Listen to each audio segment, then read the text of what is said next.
administradores e administradoras. Estamos aí com mais um programa do nosso podcast Administrador em Ação. Sempre preocupado em trazer assuntos e temas importantes, conversando com pessoas ligadas à administração, seja na formação, seja na sua atividade profissional e que a administração tem uma grande importância. Esse programa é organizado aqui por nós, pelo Sindicato dos Administradores do Estado do Rio Grande do Sul, né? E, como sempre, curta, clique o sininho e compartilhe, porque entrevistado sempre de alto conhecimento, com muita história para contar, e o de hoje não é diferente, né? Nós estamos trazendo uma pessoa aqui gaúcho do Rio Grande do Sul, né? Também com muita experiência no negócio, morou fora por mais de 10 anos, em função da sua atividade profissional, né? Ele atua na área de montagem de carrocerias, exerce atividade ligada ao setor estratégico, passou pelas áreas de engenharia, no marketing, na exportação dentro da empresa e a abertura dos novos mercados. É isso que eu quero explorar bastante dele. Ele desenvolveu o continente africano para a empresa, desenvolveu o Oriente Médio, morou em Joanesburgo, na África do Sul, né? E além disso ele faz parte do comitê de estratégia da empresa, inovação, né? É vice-presidente do conselho de administração, enfim, tem uma experiência longa.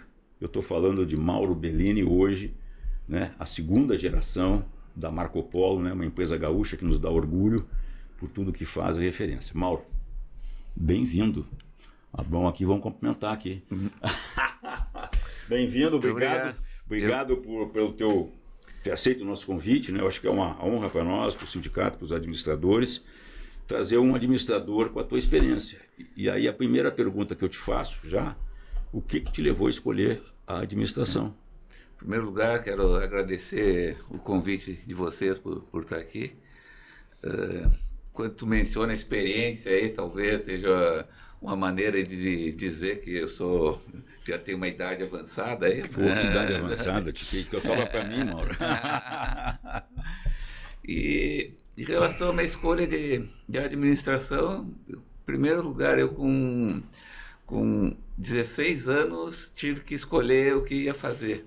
No caso, gostava de matemática, tinha a empresa do pai, escolhi engenharia mecânica, que estava relacionada com a empresa. Com a empresa.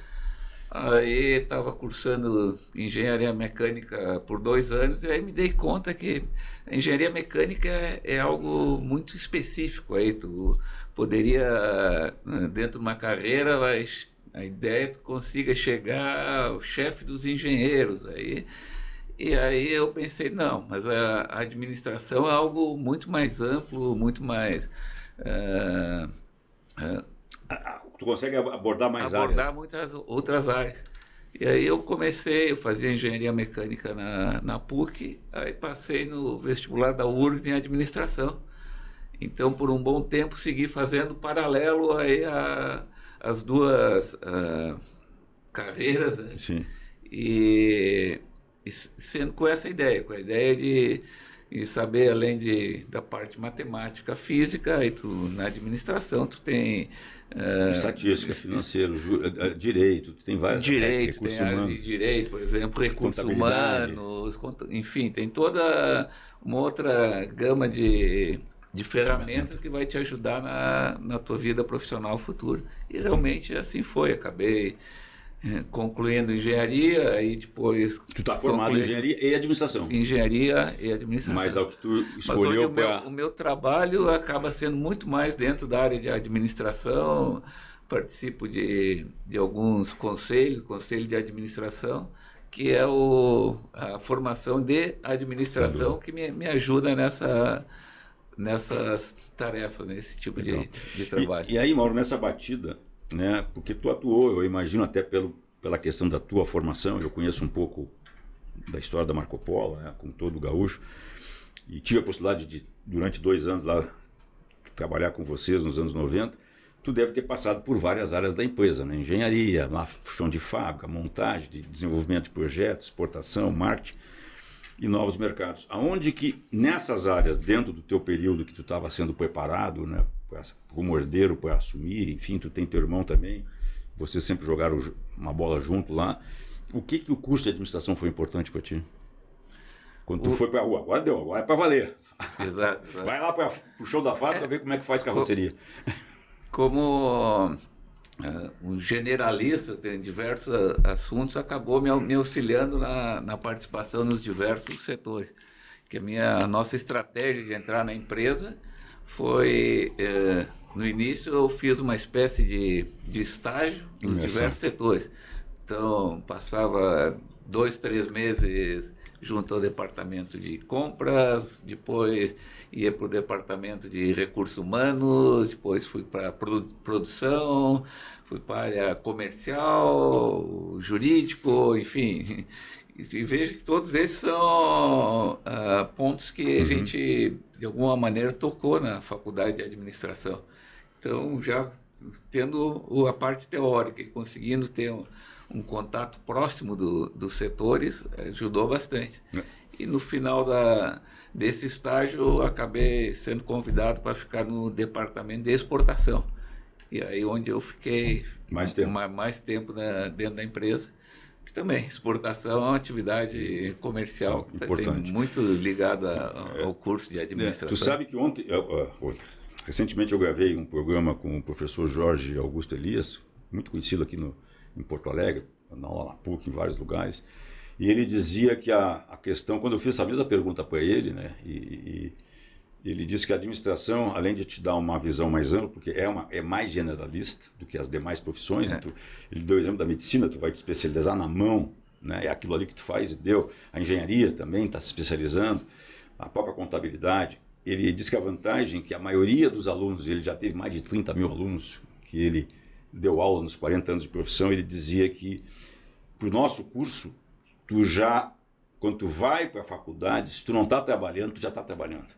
Começando a trabalhar, né? Não sei se foi o teu caso. Diferente que alguns cursos não te permitem. A medicina não te permite trabalhar durante a formação, né? A engenharia não te permite por causa das grades curriculares que tu não consegue, vou estudar só à noite. E o curso de administração te possibilita isso. Então ele traz esse conceito que ele acha legal para nós administradores, é que a gente já entra trazendo, nem que seja pequeno, mas uma bagagem de fora, e aí vai recebendo a teoria e tu vai, né, conseguindo ver as coisas e aí entender os processos. Não sei se nessa de conseguir ver as coisas, até acho importante contar aí, muitas vezes eu vejo jovens, chegam e dizem, pô, não sei o que eu vou fazer, qual é a faculdade, eu sei se eu faço engenharia, e a engenharia ainda tem uma gama de engenharia, civil, eletromecânica, de dados, enfim, cada vez surge mais, não sei se faz direito, não sei, muitas vezes os jovens não sabem de onde, que realmente é meio... É difícil querer que alguém com 17 anos consiga definir o que vai ser. A minha recomendação sempre para essas pessoas, faz o seguinte, cara, faz administração de empresas, começa com a administração, tu vai ter várias visões de um pouco de tudo, e depois, então, tu pode tentar te especializar numa ou noutra área. Que é necessário, porque também depois do curso que ele vai te dar um conhecimento, né, Mauro, geral, tu tem que buscar dentro da administração aquela área e aí tu te especializa ou faz o teu mestrado, doutorado. É o meu caso, minha formação toda é de venda, né? Eu comecei como vendedor de malinha, batendo perna na rua. Gostei, fui para administração, também tive 1 ano de engenharia na época e mecânica também, e depois me achei, mas mais no futuro eu fui me especializar na área de marketing, que é onde eu entrei com planejamento, né? Levado muito pela empresa que eu trabalhava, né? Mas aí eu tive que me especializar, né? Nessa especialização, eu sou campeão, eu adoro fazer, ainda mais agora que nós temos essa possibilidade de fazer tudo mais fácil, cursos online. Eu já fiz um MBA, um Master in Business Administration online, da Faculdade de Exames IBMEC do Rio, em metaverso. Pelo amor de Deus. Tema da moda. Só que quando eu cheguei na metade do curso, aí me contaram, o metaverso flopou aí. Aí veio a IA. Aí eu fiz, agora, estou concluindo agora um MBA também em inteligência artificial. Então, Isso aí também precisa. Para quem for fazer o curso, não adianta querer fazer o curso de administração, se formar e se acomodar, deitar na rede e esperar que saiba todo o conhecimento. Não. Além do trabalho, é importante seguir, como diz, um lifelong learner, né? Seguir aprendendo e fazendo especializações. No meu caso, eu estou com 70 anos, então tu não é velho, cara, tu é jovem. Eu estou fazendo agora, vou entrar num pós de IA, de um convênio do Conselho Regional dos Administradores do Rio Grande do Sul com a Univates, ali da região do Vale do Taquari. E acabei uma de gestão, compliance, que tu já deve ter feito, né? Até porque era necessário pelo tamanho da organização que tu toca. E agora vai começar aí o de inteligência artificial para entender, tem que entender, cara. Claro. E como é que vai? E tu sabe que ainda, voltando ao Elias, porque ele disse muitas coisas importantes, e tu traz esse ponto, o Elias disse que logo que tu resolve, né, que tu tem que tomar a decisão, lá com 17, 18, 19 anos, tu procure trabalhar de estágio. E que o estágio não é aquela coisa que até ele colocou bem, eu nunca tinha me dado conta. Ele disse que as pessoas vão para o estágio e se acomodam. E ele dizia que o estágio não tem esse papel.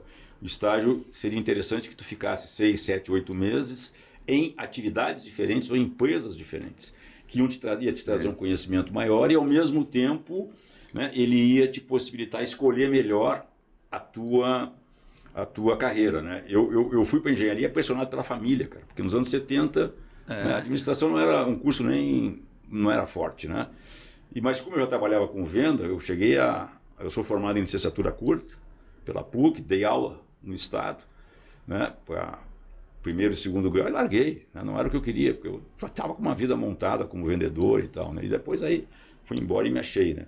Então acho que tu traz esse ponto também, né? E é bom lembrar para quem nos assiste, porque quando verem o programa do Elias, vão ver o teu, vocês estão mais ou menos na mesma linguagem, e eu acho legal. Eu não tinha entendido isso. Do estágio aí tem 2 pontos, né? Tem o estagiário que tem que saber o que quer aprender, mas do outro lado, a empresa que contrata também tem que ter a cultura de saber que aproveitar o melhor que pode desse estagiário, mas o estagiário não está lá só para trabalhar, aí como um funcionário normal.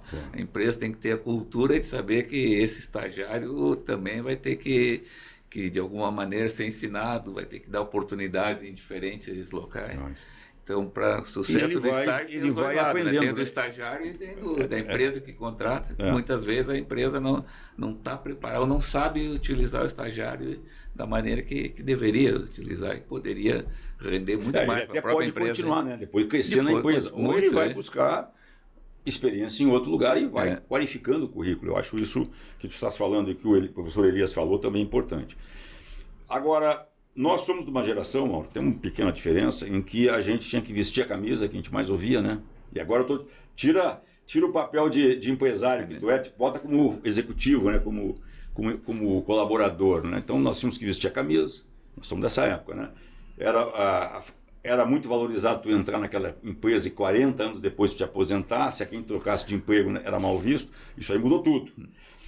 Como é que tu conciliou na época áurea? Porque agora tu está numa posição, talvez, não digo tranquila, tranquila eu acho que em termos de carga horária. Preocupações não, porque tu tem uma responsabilidade junto com outras pessoas, pode gerir uma mega indústria, né? Como é que tu conciliava, cara? Família, o teu lazer, né, teu hobby, teus amigos, já que a gente vinha de uma cultura praticamente 7x7, né? Ligado, telefone, na época não tinha celular, mas sempre perto de um telefone. Como é que tu conseguiu, e claro, e depois indo morar no exterior, né? Se afastando dos amigos, da família, encontrar um país que eu imagino a cultura, eu não conheço, mas completamente diferente da nossa, né? Até porque tu chegou ainda ao apartheid, estava no auge ou já tinha terminado? Tinha recém terminado. Mandela tinha saído da prisão em 92, acho que foi em 94 ele assumiu a presidência e eu cheguei lá em 96, que foi 2 anos depois. Mas ainda tinham muitos resquícios. Mas diversos, que muda por gerações, né? Não é fácil. Mesmo, no nosso caso, a gente convivia junto, vivia na mesma escola, diferentes raças. Lá era bem separado mesmo. Os negros tinham a escola dos negros, os brancos tinha restaurante dos brancos, restaurante... Que loucura. era uma coisa assim. Para nós, Brasil, a gente não está acostumado. Não tá. E aí, voltando, como é que foi para ti? Como é que tu conseguiu, né, durante um tempo, ainda mais tu estava com o desafio de assumir um escritório importante, né? Como é que tu conseguiu equalizar aí? Porque hoje a gente está vendo aí abrigar a questão do 6x1, 5x2, né, da semana de trabalho.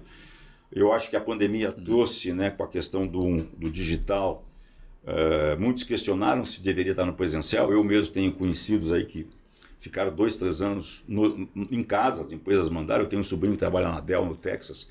Ele ficou 2 anos em casa, morando lá em Austin e tal. Hoje as empresas estão vendo que tem que voltar, que tem que ter o contato. Nós aqui na pandemia ficamos 9 meses fechados, não sabia o que ia acontecer. Então como é que foi para ti como é que tu conseguiu buscar esse equilíbrio?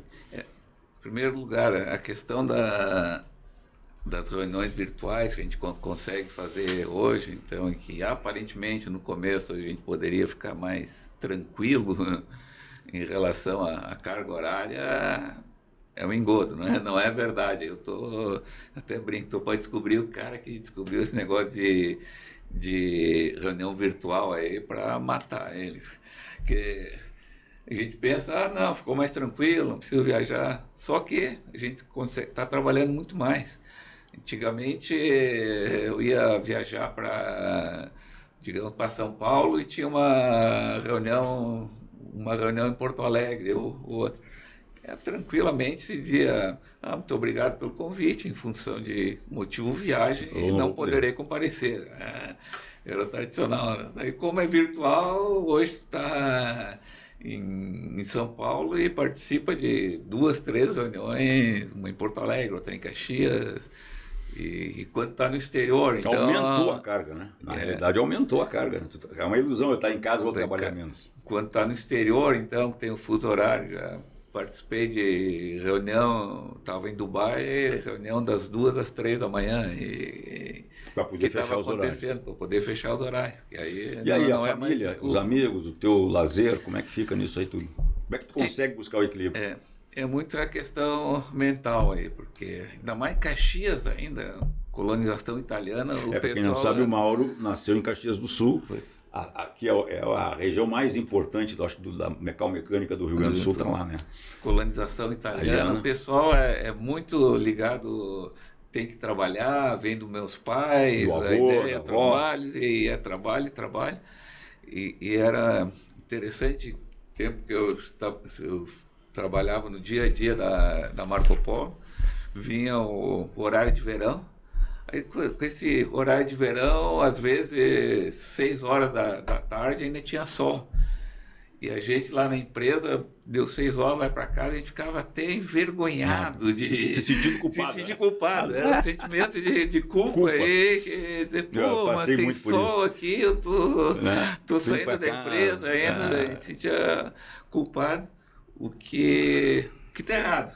Hoje já consegui aprender, um pouco de trabalho mental, terapia, para poder ver que, na realidade, tu pode manter ser produtivo para a empresa e manter tua saúde mental. Aliás, tu produz mais para a empresa se tu consegue ter a saúde mental em dia. Então, tem que dividir, tem que ter tempo para a família, tempo para o esporte. O meu esporte é o golfe, tu tá no ainda golfe. Que aí tu fica 4, 5 horas jogando, é um lazer também. Mas também a cabeça tu consegue, né? Eu não jogo, mas quem joga adora.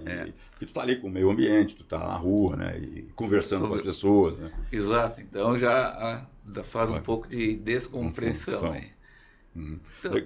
Então é isso, tem que buscar o equilíbrio, trabalhar a tua mente, porque essa de ficar trabalhando 24 horas por dia não funciona. Né? Eu busquei aqui na pautinha que eu fiz contigo 2 temas, aí tu escolhe qual é o que tu quer ir primeiro, né? Que eu acho fundamental pela tua experiência que tu passasse, né? Uma é empresa familiar e sucessão, né? Vocês, como a gente conversou aqui, está na 2ª geração na Marco Polo, uma empresa que só cresce. E a outra é, que eu queria te ouvir também um pouquinho sobre expansão de marca, né? Lembrando, Mauro, que o nosso programa ele vai para o Rio Grande do Sul inteiro e eu tenho ido muito para o interior, para as escolas, né?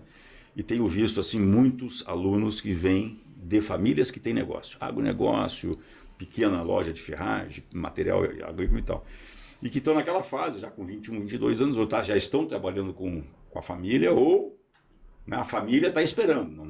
Eu quero ser diplomata. Não, tu vai trabalhar nos negócios. Geralmente, né, o pessoal define isso. O que quer abordar primeiro para me contar a trajetória, contar para nós aqui todos a trajetória na Marco Polo, como é que a Marco Polo se organizou? Eram 4 sócios. Eu imagino que todos tiveram filhos, hoje já estão nos netos, provavelmente, né? Terceira geração. Como é que foi esse preparo? Em que momento vocês perceberam isso, né? E tiveram que os antigos fundadores saíram um pouquinho da linha de frente?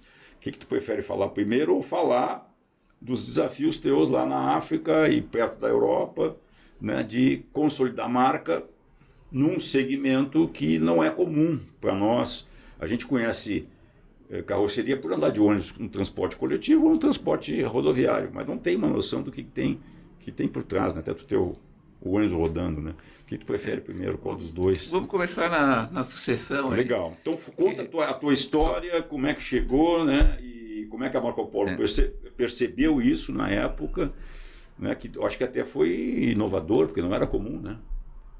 Começar assim, os donos vão sair da linha de frente, vamos dar espaço para gente mais jovem, até caras que não eram da família, né? Talvez não era comum, talvez em Caxias, mas no mundo todo, se for observar, já tinha essa prática. Eles são bastante comum e, aliás, é uma atividade necessária para a longevidade da empresa, para a empresa continuar viva.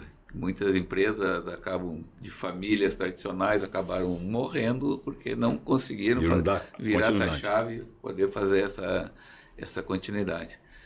E, inclusive, na história da Marco Polo, a gente chegou a ter quatro famílias controladoras com 8 herdeiros, que a gente começou a conversar através de consultorias também, que nos apoiou e nos trouxe, conseguimos fazer essa transição para a segunda geração.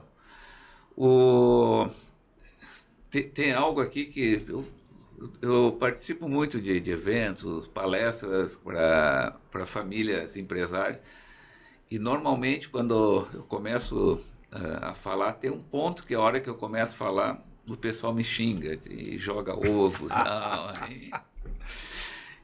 Que eu conto que lá na Marco Polo a gente tinha a situação, nós tínhamos alguns dos herdeiros com relações comerciais com a empresa. Então, o meu próprio caso, eu estava na África do Sul vendendo ônibus para a Marco Polo. Era representante da Marco Polo e vendia ônibus para a Marco Polo. O meu irmão trabalhava na Argentina também, e outros herdeiros que de alguma maneira tinha uma ligação com a empresa, relação comercial. A gente sempre acha que não tem conflito de interesse, porque se eu vou vender o ônibus, quanto mais eu vender o ônibus lá, melhor para mim e melhor para a empresa. Só que, eu vou ficar no meu caso, tem um potencial conflito de interesse. Por exemplo, aconteceu, a Marco Polo tinha uma licitação muito grande no Chile. Eram 1.000 ônibus que tinha que fornecer para o Chile. Só que para ganhar essa licitação, tinha um prazo de entrega muito apertado. Era um prazo 3 meses. Tinha que fazer uma entrega de ônibus apertada. E a Marco Polo tem lá a sua capacidade de produção fixa lá, são 40 ônibus por dia, 50, ou na época 30.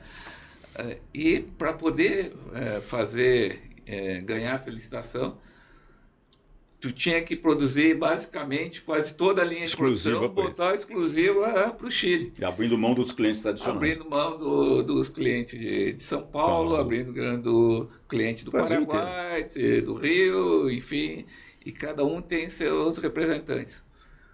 Aí era importante ganhar essa licitação, se tomou essa decisão, fez a licitação e ganhou a licitação, e por um período a preferência era para o Chile.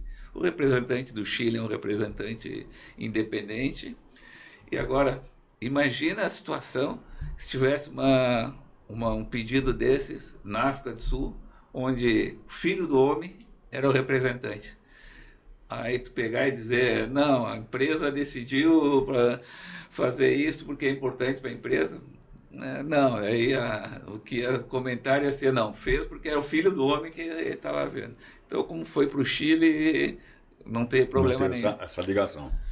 Aí um ponto importante, a Marco Polo fez um código de conduta que existe até hoje, e nesse código de conduta está lá que nenhum filho, genro, herdeiro pode ter relações comerciais com a empresa. Então, e quem tiver interesse em trabalhar na empresa, quem tiver interesse trabalha a nível de conselho de administração, trabalha no conselho, comitês do conselho de administração, e não trabalha na área executiva. E aí que geralmente os caras me jogam ovo, aprendo que muitas vezes tem empresas familiares, tá o pai, tá o filho, as filhas lá escutando lá, eu digo isso, aí ele disse, não, mas pô, eu quero que meu filho seja o CEO da empresa, eu quero que meu filho seja diretor, tudo bem, não quero dizer que isso é errado, né? Então eu sempre falo, faço um disclosure, eu digo, eu estou aqui, eu conto o caso da Marco Polo, que funcionou bem na Marco Polo, não quer dizer que os outros sejam errados, né? Então, cada um tem que tomar o seu caminho. Então, eu acho que para a Marco Polo foi muito importante. Hoje nós temos, já do CEO para baixo, é uma administração profissional. E até porque, estando no conselho de administração, uma das atividades mais importantes do conselho de administração é contratar e demitir o CEO. Agora, se esse CEO for alguém da família, se o CEO for o filho do homem, imagina o conselho vai demitir o filho. Tem casos que a gente vê situações que o pai vai ter que demitir o filho do CEO. Que quando está indo tudo bem, ok, mas pode acontecer de que o CEO não está indo bem, a solução seja mesmo demitir. Aí quebra a empresa, quebra a família, quebra tudo. Então, para evitar isso, melhor deixa profissional tocar a empresa e sim, se tiver interesse, prepare-se e trabalhe no conselho de administração. E que mensagem, ou que recomendação na tua vivência, né? Que para quem está nos assistindo, aí nós devemos ter donos de empresa, né? Que já devem estar chegando nessa fase que se vocês chegaram lá em algum momento, temos que perpetuar o negócio, ou deve ter aqui também gente que está aí já trabalhando, né? Que tu sugere para quem hoje está sentindo essa necessidade e qual é os passos, né? Claro que você não tem fórmula, né? Mas quais são os passos, até porque quem está no comando é difícil tu largar, né? Porque eu imagino, aquilo ali é um filho. Perfeito, né? perfeito. Muito difícil, não que tu ache os filhos incompetentes, mas, sabe, aquela que eu construí isso aqui do nada. Perfeito, eu acho mais tão importante quanto, até mais importante que claro, obviamente, preparar o sucessor, que tem que ser preparado, tem que estudar, não pode cair de paraquedas, né? Tem que ter, de preferência, alguma experiência profissional fora da empresa. Mas mais importante que isso é preparar o sucedido. Essa pessoa que vai entregar o bastão, normalmente, se for fundador, nossa, é um filho para ele. Então, ele, de alguma maneira, eles não conseguem sair, porque a hora que ele sair, ele vai ficar doente. Ele vai ficar doente, pode ficar doente. Uma vez eu escutei uma questão que diz que metade desses fundadores de empresa, eles dizem que só vão sair quando morrerem da empresa. Eles dizem Coitado que vão sair quando a hora que a empresa... Só a hora que morrer, só a hora E que aí vão sair vem da empresa. a divisão da herança e geralmente já dá briga e ali morre a empresa. Começa a morrer a empresa. Eu até fui audacioso o suficiente quando colocaram isso, era um evento do IBGC, né? Quando colocaram ele, eu disse, tudo bem, metade diz que só vai sair quando estiver morto. A outra metade também pensa assim, só não fala. Mas Boa essa. também pensa assim. Mas não se arrisca a dizer. Não se arrisca a dizer. Então eles vão ficando, aí diz que o filho, a desculpa principal, bom, daqui a 2 anos eu vou sair, é o padrão. Dizer. Claro, tem um preparo, não é assim, né? Hoje e amanhã eu não estou mais. Filho, te prepara, daqui a 2 anos eu saio. Tudo. Aí o filho se prepara e tudo. Chega nos 2 anos, na hora de assumir. Sabe o que, filho? Pensei Acho bem. que eu vou precisar ficar mais um pouquinho. ano aqui. O mercado está em crise, só eu entendo. Agora, com essa crise aqui, eu vou ficar. E assim vão ficando. Então tem que preparar esse sucedido para criar outros interesses para ele, que eles consigam realmente não sair da empresa e continuarem vivos. Um exemplo do meu pai, que até o final da vida dele, com 90 anos, ele ia para a empresa de segunda a sexta. Ele tinha a sala dele, ia todo dia na empresa de segunda a sexta. Lia o jornal, se atualizava da notícia. Mas não estava com a mão na massa mais, não atrapalhava vocês, né? Com a gente, com os executivos. Não, ele já não estava mais na mão na massa, mas ia para a fábrica. Era a rotina, manter a rotina dele. Aí ele disse assim, estava com os executivos, ele disse, olha, eu vou aproveitar, vai ter o feriadão aqui agora, eu vou pescar. Dando satisfação. Vou fazer uma pescaria com os amigos. Então, vocês me liberam? Aí o pessoal disse, olha, seu Paulo, na verdade não precisa aproveitar o feriadão para ir pescar. Cara, você pode pescar a hora que quiser. Pescar, a hora que quiser. Feriadão, pode ir, mais do que merecido, né? E aí teve um dia eu estava no conselho da Marco Polo, ele ficou fora 1 mês, viajando pela Itália com a minha mãe, era aniversário dela. E aí ele voltou da Itália depois de 1 mês, aí foi na empresa. Eu disse, deixa eu ver uma coisa aí. Chamei o pessoal da estatística de produção, vamos ver como é que foi a produção esse mês aí, esse mês que tu não estava aí, né? Aí vieram com a produção, recorde de produção. Estava atrapalhando, vai para a Itália de novo. Não estava aí, não deixaram de produzir um olho, não deixaram. Ele ficou bravo comigo. Mas ele não deu. No fundo ele ficou orgulhoso, mas ele não deu essa torcida. Não. Ficou bravo.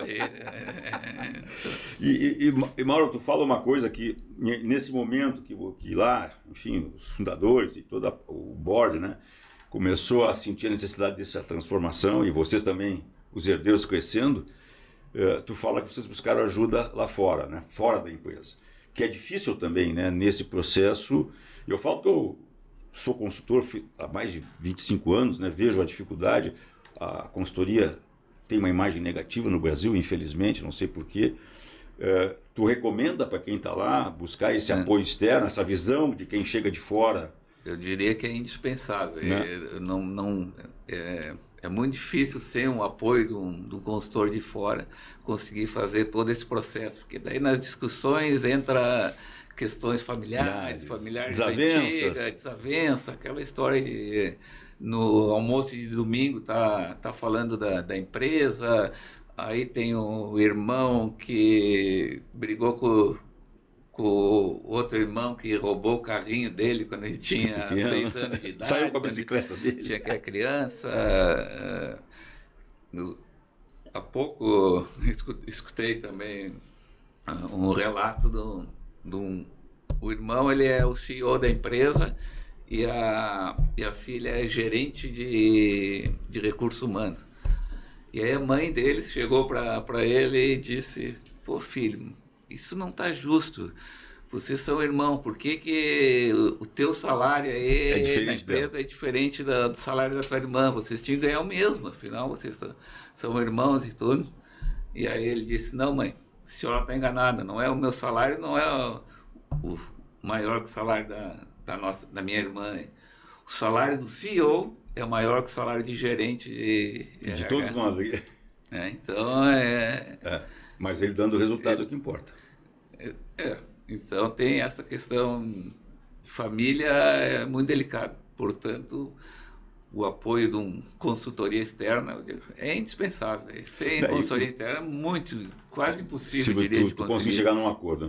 E na realidade ele é a região de Caxias do Sul, toda aquela região, né, tem várias. A maioria das empresas vieram de familiares, né? Começaram lá com o seu fundador, que tem vocês na Marco Polo, o Randon com o seu Raul, mais um pouquinho longe o Tramontina lá, o Clóvis com o seu Ivo, que está comemorando 100 anos da. No Brasil, da a maioria das empresas do Brasil, são se isso, for né? ver, são poucas corporations aí que existem. Mas eu talvez, diria, talvez, sei lá, a loja Renner, que é um grande exemplo de... Eu estou mais aqui, né, focado, mas eu vejo assim, ó, eu acho que a gente tem casos aqui de muito sucesso nesse processo, né? E que aí tu vê a empresa se perpetuar. O ano passado, o Conselho Federal de Administração, junto com o Conselho Regional, a gente realizou o Fórum Internacional da Administração lá em Caxias, teve um encontro, não, foi em Gramado. Nós tivemos antes uma prévia em Caxias, e aí, na ocasião, a gente, né, foi visitar lá uma unidade da Randon. Cara, eu fiquei impressionado com o tamanho que aquele negócio tomou, né? E vocês, pô, é imenso. E eu acho que isso muito, talvez, dos fundadores, e considerando que muitos fundadores não tiveram formação acadêmica, né? Não tiveram a oportunidade, né? O cara foi no seu conhecimento, né? Se formou ali, como a gente diz aqui no Rio Grande do Sul, a facão, né? Aprendendo e errando. Então, eu acho que isso é legal e eu valorizo muito ali vocês, a região toda, por essa visão. Né? E o Randon é dá um belo exemplo da questão de conseguir um outro interesse para o fundador. Seu Raul, a partir foi de um cuidar momento, dos queijos, foi para a vacaria, ele fez um trabalho fantástico dos queijos, maçã e vacaria. Então, aquilo foi uma grande sacada para poder fazer a transição na Randon com sucesso. Eu achei. Que legal.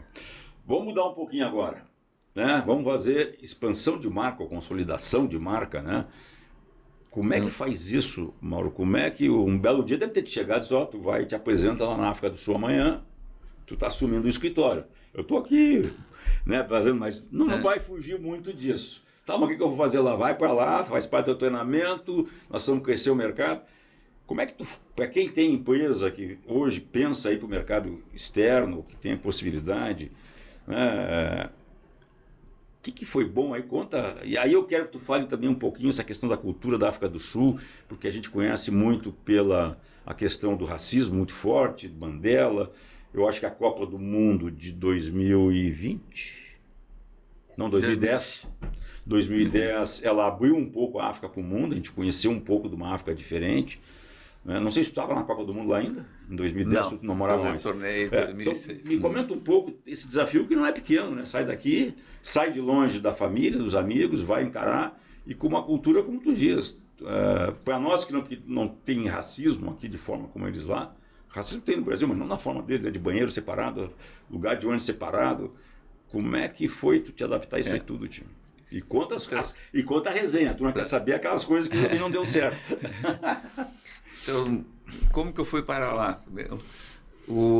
Chegou um pessoal da África do Sul, visitou a Marco Polo, queria fazer pedido de ônibus, só que a Marco Polo não tinha assistência técnica. Vender ônibus, não adianta só vender o ônibus que... Se não tiver manutenção. Depois tem que ter manutenção. Quebra um para-brisa, não pode esperar... parar o ônibus lá, esperar mandar um para-brisa do Brasil para a África do Sul. Vai demorar 30 dias, 60 dias. E aí, na época, eu trabalhava no departamento de exportação da Marco Polo. Minha missão foi ir para a África do Sul e descobrir alguém para ser o representante da empresa de vendas e pós-venda.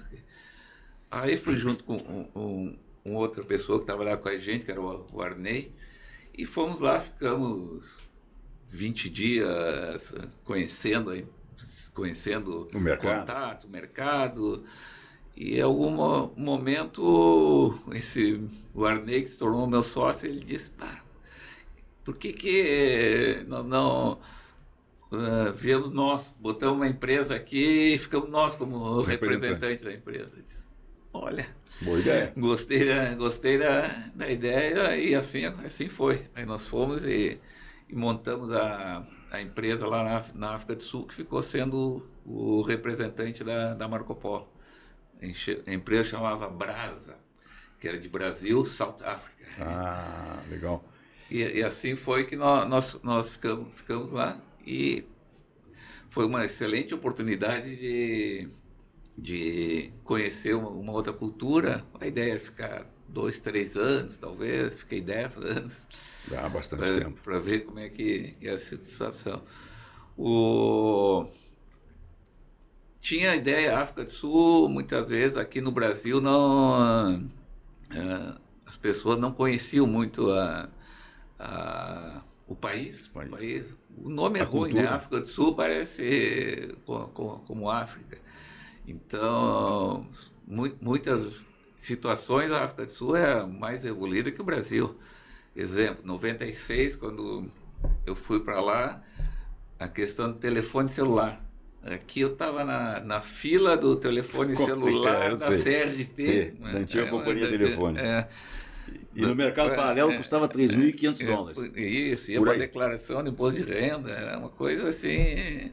Era propriedade. Eu cheguei na África do Sul, aí, bom, vamos precisar...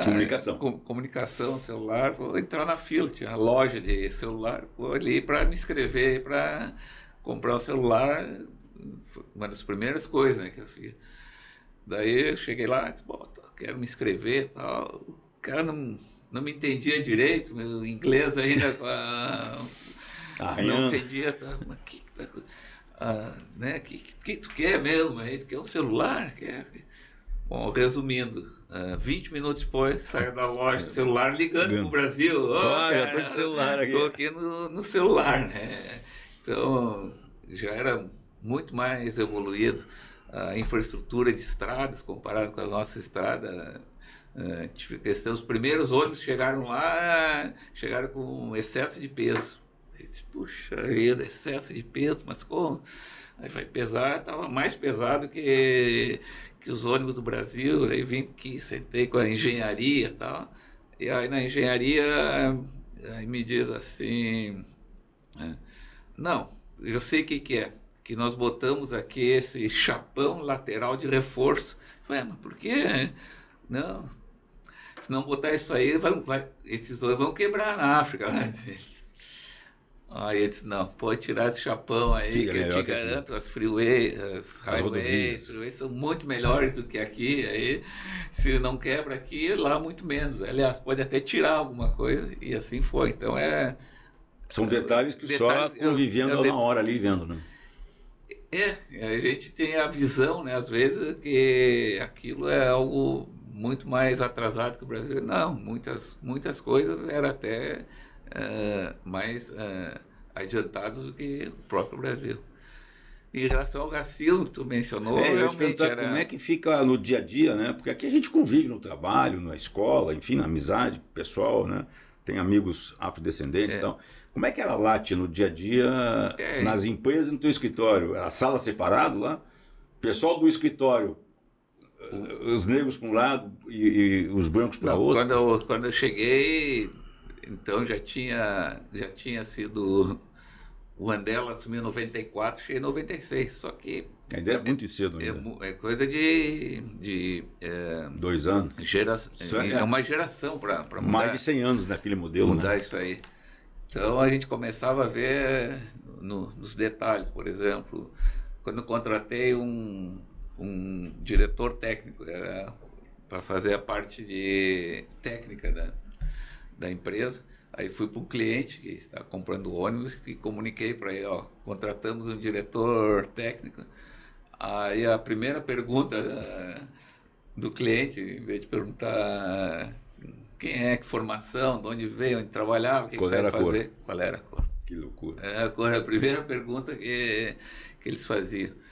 Então, na verdade, acabava tendo um vendedor indiano, um vendedor inglês, um vendedor africano, que é o nativo de lá, né?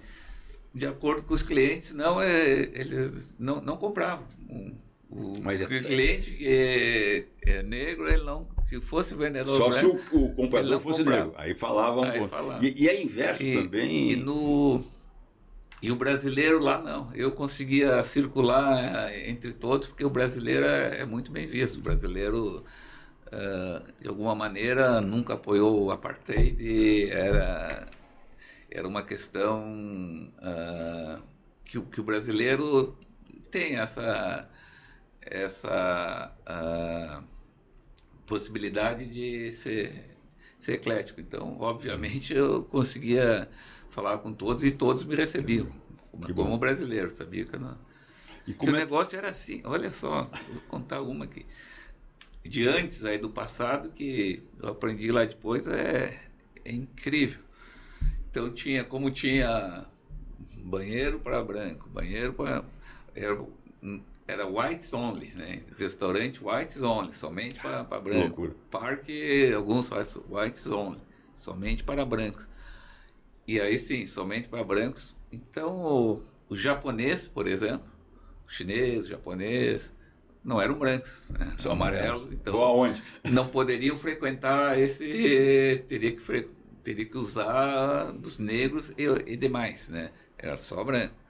Então, o japonês, chinês não poderiam frequentar esses lugares. E o japonês investia muito na África do Sul, tinha grandes empresas, Toyota, outras grandes empresas japonesas. O Congresso da África do Sul criou uma lei, está lá a lei, que declarou o japonês como branco honorário. Branco honorário. Ou seja, deram um jeitinho brasileiro. Deram um jeitinho aí para acomodar, por causa do investimento dos caras. Que loucura. Então, aí o japonês poderia ser, imagina, era algo assim chocante aí mesmo. E, claro, agora com gerações vai mudando. Vai mudando, mas... a própria abertura, eu acho que hoje... O momento que a gente vive, principalmente a partir da pandemia, com todas essas questões de tecnologia, né, de acesso, quer dizer, hoje tu tá plugado, tu tá assistindo a guerra ao vivo no Iraque ou lá na Palestina, tu vê o cara largar o foguete e cair, né, tu tá assistindo isso. E pela tecnologia ainda, hoje, por exemplo, eu consigo, às vezes, no meu carro, eu escuto a rádio lá da África do Sul. Tu vê? Pois é. Nós estamos plugados 24 horas. Mas eu queria te fazer uma pergunta, também na tua experiência lá, eu morei 3 anos em Salvador, né? Em 2015 eu fui convidado pelo Esporte Clube Bahia para assumir a área de marketing lá. Eu estava no Internacional aqui de Porto Alegre e fui para um projeto de 3 anos que era reposicionar o Bahia junto com o presidente eleito e tal. E lá, todo mundo sabe, a Bahia é mágica, né? Salvador é mágico, comida, culinária, clima, tudo. 80% ou mais da população ela é afrodescendente. Ou é negro, ou já é mestiço, né? E lá eu senti o racismo reverso, ou seja, o racismo dos negros em relação ao meu caso branco, né? Que eu imagino que não tinha, porque lá tu tinha vários fatores. Primeiro que eles não gostavam de nós sulistas, não gostam de nós. Eu estou falando do soteropolitano, morador de Salvador, não de toda a Bahia, né? No interior da Bahia é diferente. Por causa, talvez, eles diziam que a gente sempre foi muito arrogante, nós gaúchos, né? Embora a Bahia teve uma história muito parecida com a nossa, eles foram independentes, tiveram revolução lá para se libertar da federação, mais ou menos como a gente aqui. E eu vi isso, né? E claro, como eu estava no futebol e num clube que de cada 10 soteropolitanos, 11 torcem para o Bahia, e era um período que o clube não estava bem, né? Não podia muitas vezes nem sair no supermercado, que eu era abordado por a questão de estar ali, por ser do Sul e por tirar a vaga.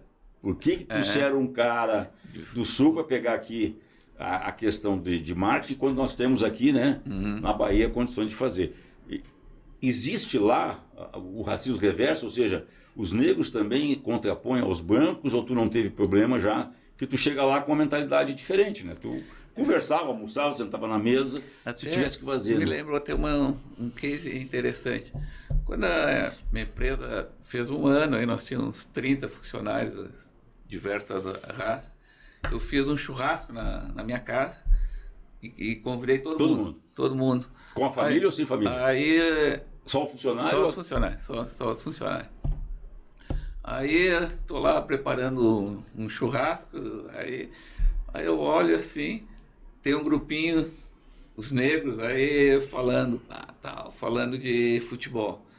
Outro lado, tem uns brancos, ingleses, falando de cricket, ou rugby. Do rugby deles. Rugby.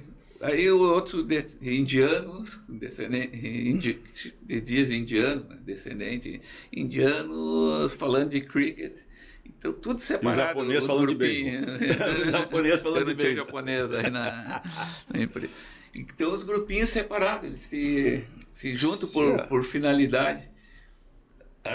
Aí o que eu fiz? Eu olhei aquilo e disse, bom, porque vou me juntar no grupo dos negros aqui, que na empresa sempre tem os puxa-saco, aí eu fiquei lá, daí pouco um branco começa a ver, o chefe tá lá, veio e encostou, e só aí que eles conseguiram. Tu conseguiu fazer uma ficar integração junto, mas é difícil, até os assuntos são... Eu imagino quando tu encostou, os caras ficaram desconfiados, o que eles estão fazendo aqui? Porque os teus assuntos são diferentes, né? É difícil. Mas isso atrapalha no dia a dia, atrapalha na produtividade da empresa? E sobre a questão do racismo reverso, eu acho que lá eles fizeram um esquema de não é exatamente cotas, mas, por exemplo, se tua empresa tiver negros em posições de comando, de diretoria, tu ganha mais pontos na hora de vender produtos para o governo. É uma ação afirmativa que eles chamam. Se tu comprar mais de empresas de negros, tu ganha mais pontos. No início eu achava isso meio forçado, que nem cota. Deixa eles chegarem com mérito, chegar à diretoria, sem precisar forçar a barra. Mas depois eu mudei minha opinião, porque lá foi diferente, porque essa pessoa, ele não teve oportunidade de estudar por lei. Então as escolas boas, aí... Ele não tinha acesso. Por lei ele não tinha acesso. E se fosse esperar naturalmente, sem dar uma forçada, com questão de cotas e favorecimento às empresas que davam apoio para os negros, isso ia levar muito tempo. Ia levar assim, 1, 2 gerações aí para conseguir. Então, nesse caso aí, eu realmente eu acho que é positivo até esse tipo de ação afirmativa, de regramento que foi feito na África do Sul, que é um caso excepcional, né? Era um negócio assim. Mauro, nós estamos chegando ao final. Eu vou te fazer uma última pergunta, que também eu faço para todos os entrevistados, que tu como administrador, né, que mensagem tu deixa para os jovens administradores, aqueles que estão no banco da escola ainda mais que tu teve uma formação na Escola de Administração da Universidade Federal do Rio Grande do Sul, que é uma das referências do Brasil, né, uma escola muito prestigiada. Não sei se tu foi aluno do professor Nick, do Rossi e do Slongo, né? O Nick foi diretor aqui, que infelizmente nos deixou no meio da pandemia, né? O que tu deixa para esse pessoal que está nos assistindo, mas também não só na questão dos jovens, mas também daquele administrador que está aí com seus 45, 50 anos, né, que está tendo dificuldade de se colocar no mercado por esse preconceito que tem no Brasil, até mesmo pela questão da economia, né? O que tu deixaria para esse pessoal aí como uma mensagem tua final aí? Agora, agora é o momento de se colocar no mercado, né? Porque realmente está tendo eu participo de diversas entidades aí, e um dos principais problemas das empresas é falta de mão de obra. Hoje em dia nós estamos com praticamente emprego pleno no Brasil, tem vaga disponível, é o momento de entrar no mercado. Como mensagem para esses 50 a mais aí, que também tem grandes possibilidades de participar nas empresas, é a história de seguir se atualizando, aprendendo, lifelong learner. Então, não fique só no papel e na caneta. O mundo agora é digital e de alguma maneira, siga sempre aprendendo para poder participar do mercado de trabalho junto a essas empresas. Vaga tem. Pessoal, olha só o que o Mauro está dizendo, para nós fazer o nosso fechamento aqui. Vaga tem, então não ouve muito a imprensa ou os seus fake news aí que o pessoal larga, né? Claro que tu tem que te qualificar, né? Aproveita esse momento que tu está aí parado por alguma questão, como o Mauro disse, continua fazendo o estudo frequente, se atualiza, né? Saia da zona de conforto, porque às vezes o que acontece, as vagas não estão perto da tua casa, elas estão em outro estado ou em outra cidade. Então, mas eu com 50 anos vou me mudar, vai, cara, pega e vai atrás, né? Que vai ser uma bela experiência. Então, acho que é uma bela dica aí, Mauro, que tu desse aí, de não se acomodar. Eu tenho essa filosofia também, estou sempre tentando me reinventar, né? Como eu digo, enquanto eu tiver a cabeça funcionando, eu quero manter ocupado, porque se eu for para casa, bicho, as vivências que eu tenho, as pessoas que já passaram por isso, tu acaba te isolando do mundo, de tudo, e hoje é tudo muito rápido, cara. O que tu aprendeu hoje, de repente já não vale amanhã, que surgiu uma coisa nova e por aí afora.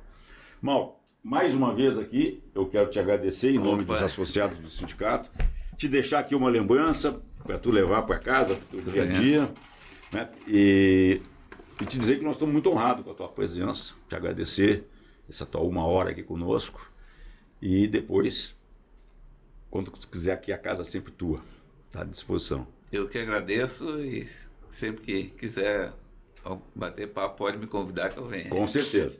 É isso aí, pessoal. Hoje tivemos Mauro Bellini, né, um dos principais executivos e herdeiros da Marco Polo, que é a empresa que faz carroceria para ônibus e veículos de transporte, dos mais diversos, e trazendo a sua experiência e a sua história.